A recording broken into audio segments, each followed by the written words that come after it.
গুপ্তধনের নাম শুনে নিজেদের মধ্যে একটা রোমান্স কাজ করে। তেমনি এই দুই ভাই যখন গুপ্তধনের ব্যাপারে জানতে পারে তখন সেটা উদ্ধার করার জন্য মনে মনে প্রতিজ্ঞা করতে শুরু করে, কিন্তু তাদের এই মিশন খুব অল্প বয়সে ব্যর্থ হয়। আসলে তারা জানতো পৃথিবীর কোনো এক প্রান্তে দুটি জাহাজ রয়েছে যার মধ্যে রয়েছে অপরন্ত গুপ্তধন। কেউ কেউ বলে এটা শুধুমাত্র একটা গল্প, কিন্তু তারা বিশ্বাস করে নিয়েছিল যে এটা কোনো গল্প নয়।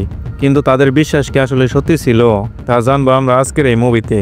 তো চলুন মুভিতে যাওয়া যাক। আর আমার চ্যানেলে নতুন হয়ে থাকলে ছোট ভাই মনে করে একটু সাপোর্ট দিয়েন। মুভি শুরু হয় নেট এবং তার বড় ভাই শ্যামকে দেখে। তারা দুই ভাই লুকিয়ে লুকিয়ে একটা মিউজিয়ামে প্রবেশ করেছে। আসলে তারা দুইজন পাইরেটস ফ্যামিলির বংশধর, তাই তারা এখানে একটা ম্যাপ চুরি করতে এসেছিল। এই ম্যাপে 1000 বছর আগে লুকিয়ে রাখা গুপ্তধনের সন্ধান রয়েছে, কিন্তু তারা এই ম্যাপটা চুরি করার আগে সেখানে পুলিশ চলে আসে এবং তারা দুই ভাই পুলিশের হাতে ধরা পড়ে যায়। পুলিশ তাদেরকে একটা চার্চে নিয়ে আসে। আসলে এখানের সিস্টারদের তত্ত্বাবধানে এই দুই ভাই থাকতো। পুলিশ অফিসার সিস্টারদের কাছে এসে এদের কুকর্মের কথা বলে। তখন সিস্টার বলে নেট তো এখন অনেক ছোট, ওর বড় ভাইকে নিয়ে যান। পুলিশ তখন শ্যামকে নিজের ব্যাগপত্র গুছিয়ে আনতে বলে, কিন্তু শ্যাম নিজেকে পুলিশের অধীনে করতে চাইছিল না, তাই সে তার সমস্ত জিনিসপত্র প্যাক করে জানালা দিয়ে পালানোর সিদ্ধান্ত নেয়। আর নেটের কাছে একটা লেটার এবং একটা লাইটার দিয়ে বলেই আমি আবার ফিরে আসবো, ভালো থাকিস, এই বলে শ্যাম চলে যায়। নেট তখন লাইটের আলো দিয়ে কাগজটা দেখতে পাই। সেখানে লেখা ছিল, মনে রেখো আমরা পাইরেটস ফ্যামিলির বংশধর। এরপর আমাদেরকে 15 বছর পরের দৃশ্য দেখানো হয়। নেট এখন অনেক বড় হয়ে গিয়েছে। সে একটা বারে কাজ করত আর সেই সঙ্গে ছোটখাটো চুরিও করত। হঠাৎ তার কাছে ভিক্টর নামে একটা লোক দেখা করতে আসে। ভিক্টর তাকে বলে, আমি তোমাকে এবং তোমার বড় ভাইকে অনেক আগে থেকে চিনি, বছরখানেক আগে আমরা একসঙ্গে কাজ করতাম। এসব কথা শুনে নেট বলে, তোমার সঙ্গে আমার কথার কোনো ইন্টারেস্ট নেই। এবার সে চলে যাওয়ার পর নেট তার পকেটে একটা কাগজ খুঁজে পায় যেখানে ভিক্টরের ঠিকানা দেওয়া ছিল। পরের সিনে দেখা যায় ওই কার্ডে দেওয়া ঠিকানা খুঁজতে খুঁজতে ভিক্টরের বাড়িতে পৌঁছে গেছে।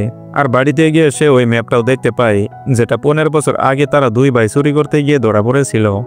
এরপর সেখানে ভিক্টর চলে আসে আর নেটকে বলে, তুমি যেহেতু আসবে তো আমাকে আগে বলো না কেন? তখন নেট বলে, আগে তুমি আমার প্রশ্নের জবাব দাও, তুমি এই ম্যাপটা কোথায় পেয়েছ? এই ম্যাপটা পাওয়ার জন্য না জানে কত মানুষের জীবন হারিয়েছে। কারো কারো মতে এই ম্যাপে নাকি অনেক বড় খাজানা খুঁজে দেওয়ার একটা রাস্তা বলে দেওয়া হয়েছে, কিন্তু আমার মনে হয় এটা একটা মিথ্যা গল্প। তখন ভিক্টর বলে, না, এটা সত্য গল্প, এই যে দেখো। তখন তাকে একটা বই দেখায়। ভিক্টর বই দিতে দুটো জাহাজ দেখিয়ে বলে, এই জাহাজ দুটো 1000 বছরের পুরনো।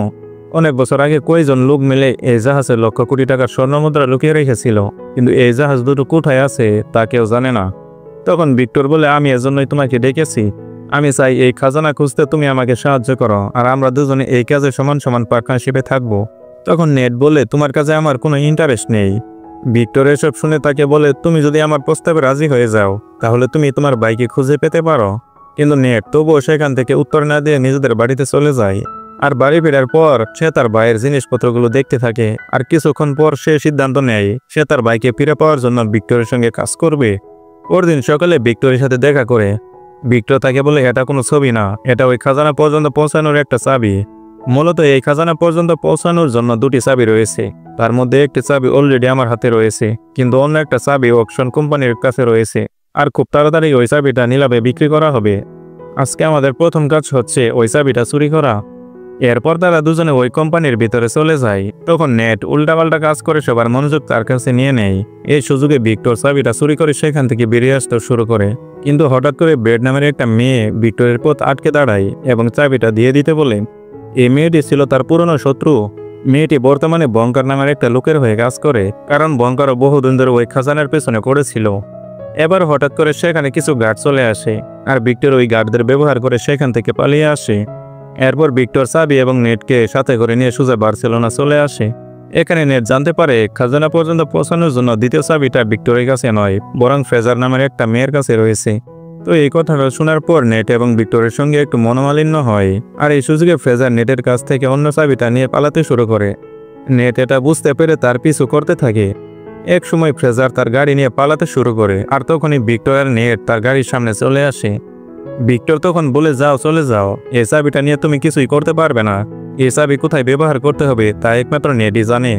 তাই ফ্রেজারের কাছে অন্য কোনো অপশনও ছিল না, তাই সে বাধ্য হয়ে তাদের সাথে কাজ করার জন্য রাজি হয়ে যায়। পরদিন তারা ভিক্টরের কাছে থাকা ম্যাপটা অনুসরণ করে একটা চার্চে চলে আসে। এবার সময় সুযোগ দেখে তারা চার্চের বেসমেন্টে ঢুকে পড়ে আর এখানে থাকা একটা স্ট্যাচুর নিচে চাবি লাগানোর দুটো পোর্ট দেখতে পায়। এরপর চাবি দুটো পোর্টে ঢুকে ভিক্টরের কাছে জানতে চায় কোন দিকে ঘোরাতে হবে। তখন ভিক্টর ওই বইটা পড়ে বলে চাবি দুটো ক্লকওয়াইজ ঘুরিয়ে দাও, মানে ঘড়ির কাঁটার মতো ঘুরিয়ে দাও। কিন্তু তার কথা অনুসরণ করতে গেলে সেখান দিয়ে তীর বেরোতে শুরু করে আর ভাগ্যক্রমে তারা বেঁচে যায়। ভিক্টর বলে সরি, আমি শুধু আইডিয়াগুলো বলেছিলাম, বইয়ে এরকমের আসলে কোনো কিছু লেখা নেই। এবার তারা বয়ে বয়ে দুটোকে এন্ট্রি ক্লোজ করিয়ে দেয় আর সঙ্গে সঙ্গে সামনে থাকা স্টেশন সরে গিয়ে সুড়ঙ্গ পথ বেরিয়ে আসে, যার একটা গেছে নিচের দিকে আর অন্যটা গেছে উপরের দিকে। তখন নেট ভিক্টরকে বলে আমি আর ফ্রেজার একটা চাবি নিয়ে নিচের সুড়ঙ্গে যাব আর তুমি অন্য চাবি নিয়ে উপরের রাস্তা অনুসরণ করে যাও। সেই সঙ্গে তারা নিজেদের ফোনের জিপিএস কানেক্ট করে নেয় যাতে তারা একে অপরকে হারিয়ে না ফেলে। এরপর তারা দুটো দলে ভাগ হয়ে যে যা রাস্তায় চলতে শুরু করে। নেট ও ফ্রেজার একটা সুড়ঙ্গ দিয়ে চলতে চলতে একটা বারে চলে আসে আর এখানে আসার পর তারা চাবি লাগানোর আরো একটা পোর্ট দেখতে পায়। কিন্তু হঠাৎ করে তাদের উপরে বঙ্গারের কিছু লোক অ্যাটাক করতে শুরু করে। তখন নেট তাদের সঙ্গে ফাইট করে আর ফ্রেজারকে চাবি লাগিয়ে তাড়াতাড়ি দরজা খুলতে বলে। বেশ কিছু সিমের মধ্যে দরজা খুলে যায়। এরপর তারা দুজনে ওই দরজা দিয়ে আরো একটা শোরুমের মধ্যে প্রবেশ করে। এভাবে আরো একটু দূরে যাওয়ার পর চাবি লাগানোর আরো একটা পোর্ট দেখতে পায় তারা। কিন্তু এইবার যখন চাবি ঘুরায় তখন সেখানে পানি পড়তে শুরু করে আর এখানে তারা খুবই বাজেভাবে ফেসে যায়। এবার নেট বুঝতে পারে এখান থেকে বের হওয়া চাবি হয়তো বাইরে কোথাও আছে, এজন্য খাজানা পর্যন্ত পৌঁছানোর দুটি রাস্তা ছিল, একটা বাইরের দিক থেকে অন্যটা নিচের দিক থেকে। তখন সে ভিক্টরকে বলে বাইরের কোনো চাবি লাগানোর পোর্ট খুঁজে পেয়েছো কিনা, আমরা এখানে খুবই বাজেভাবে ফেসে গিয়েছি, এখান থেকে বের হতে না পারলে আমরা কিছুক্ষণের মধ্যে মারা যাব। ভিক্টর তখন বলে হ্যাঁ, একটা পোর্ট পাওয়া গেছে।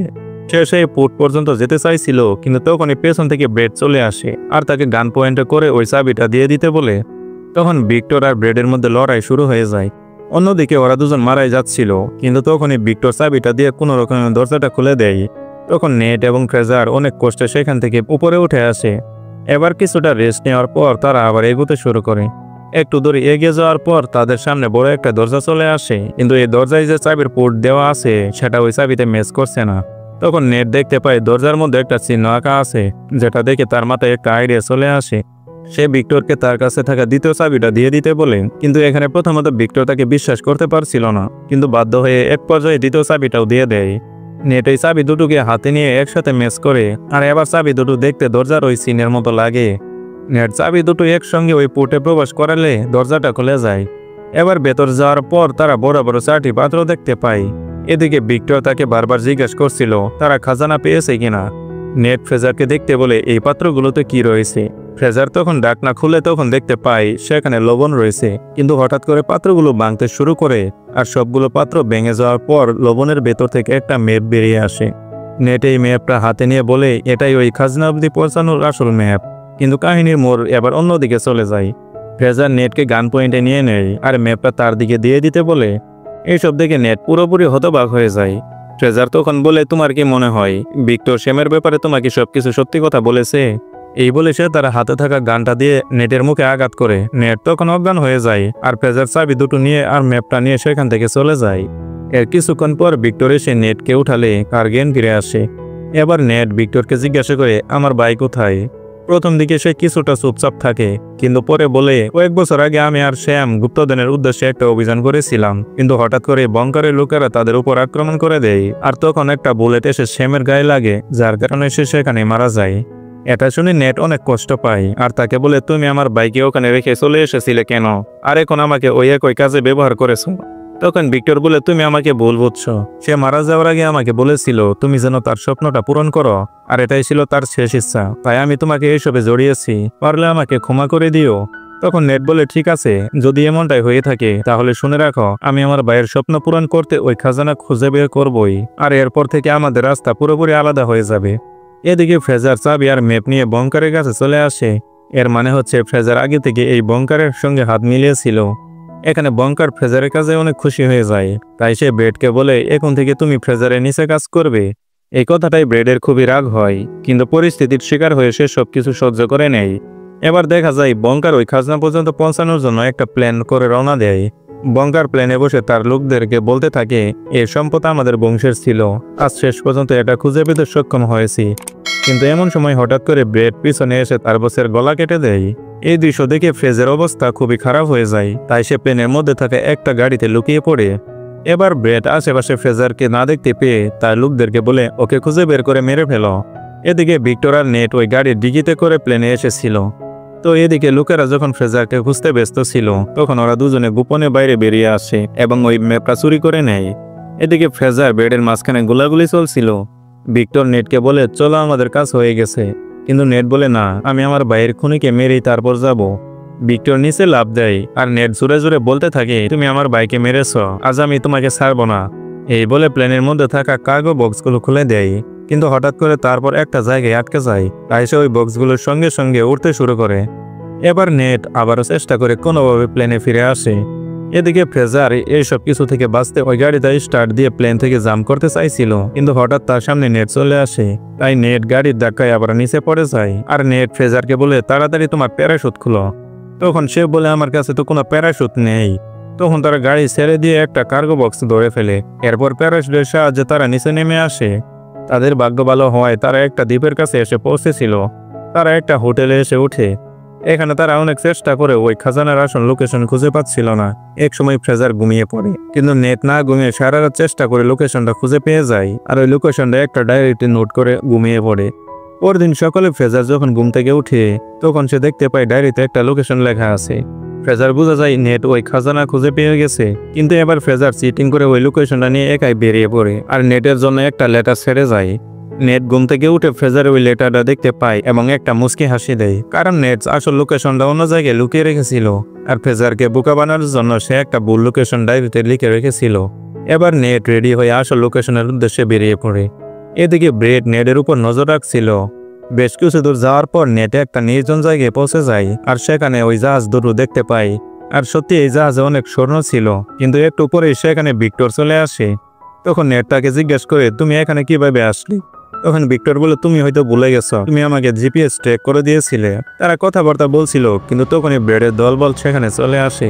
এটা দেখে তারা দুজনে জাহাজে লুকিয়ে পড়ে। তখন ব্রেড খাজানা দেখে খুশিতে আত্মহারা হয়ে যায়। এবার ব্রেড হেলিকপ্টার দিয়ে সেই জাহাজ দুটোকে উড়িয়ে নিতে চায়।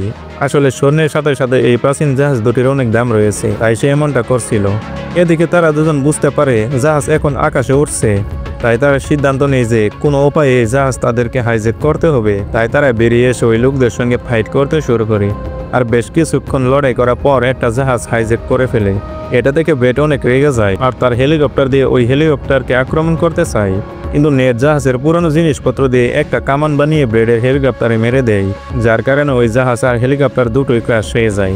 কিন্তু ব্রেড কোনোভাবে জাম্প করে ওই জাহাজে চলে আসে। তখন ব্রেড বলে যে খাজানা আমার হয়নি, আমি সেটা কাউকে পেতে দিব না। এই বলে সে জাহাজের নোঙর ফেলে দেয়, যার ফলে জাহাজ আটকে যায়।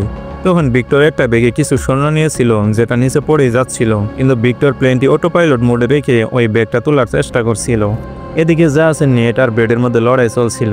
নেট কোনোভাবে হেলিকপ্টারে যাওয়ার চেষ্টা করছিল, কিন্তু তার পেছনে ব্রেড লেগেছিল। এবার ভিক্টর একটা স্যাক্রিফাইস করে সে স্বর্ণভর্তি ব্যাগ ব্রেডের উপরে ছুঁড়ে মারে, যার ফলে সে পানিতে পড়ে যায় আর হঠাৎ করে জাহাজ আর হেলিকপ্টার শিকলও ছেড়ে যায়। কিন্তু শেষ মুহূর্তে নেট ভিক্টরের হাত ধরে ফেলে আর জাহাজ গিয়ে পড়ে ব্রেডের মাথার উপরে, যার ফলে তার সেখানে মৃত্যু হয়ে যায়। তখন নেট বলে আমরা চাইলে এখনো স্বর্ণগুলো হাসিল করতে পারি। তখন ভিক্টর বলে না, এই স্বর্ণ এখন গভর্নমেন্টের হাতে চলে গেছে, তারা খুব শীঘ্রই এখানে চলে আসবে। এই বলে ভিক্টর দুঃখী হয়ে সেখান থেকে চলে যেতে শুরু করে। তখন নেট তার পকেট থেকে কয়েকটা স্বর্ণের বার এনে ভিক্টরকে দিয়ে দেয় আর এবার ভিক্টরও খুশি হয়ে যায়। মুভি শেষে দেখা যায় একটা স্পিডবোট হেলিকপ্টারের পিছু করছে, যেটা আর কেউ নয় বরং ফ্রেজারই ছিল, যাকে নেট কঠিনভাবে বোকা বানিয়েছিল। আর এখানে এই সিনেমাটি শেষ হয়ে যায়। আসলে প্রত্যেকের ফ্রেন্ড লিস্টে এরকমের একটা বোকা বন্ধু অবশ্যই থাকে, যে কিছু না ভেবেই অনেক কিছু সিদ্ধান্ত নিয়ে নেয়, যা সত্যি বোকার মতো। তোমাদের ফ্রেন্ড লিস্টে এরকম কোনো বন্ধু থাকলে নামটা লিখে যাও। তো দেখা হবে পরের কোনো ভিডিওতে। আর আমার চ্যানেল নতুন হয়ে থাকলে ছোট ভাই মনে করে একটু সাপোর্ট দিন। আল্লাহ হাফেজ।